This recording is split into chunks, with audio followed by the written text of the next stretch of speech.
أعوذ بالله من الشيطان الرجيم. I seek refuge with Allah from Satan the outcast. فكلوا مما رزقكم الله حلالا طيبا واشكروا نعمة الله إن كنتم إياه تعبدون. Eat of the lawful and good things Allah has provided for you, and be thankful for Allah's blessings, if it is Him that you serve.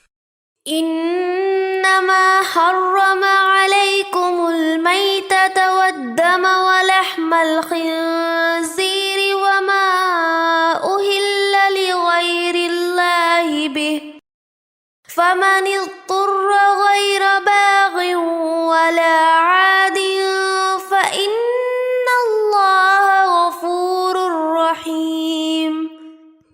He has forbidden you carrion, and blood, and the flesh of swine, and anything consecrated to other than Allah. But if anyone is compelled by necessity, without being deliberate or malicious, then Allah is forgiving and merciful.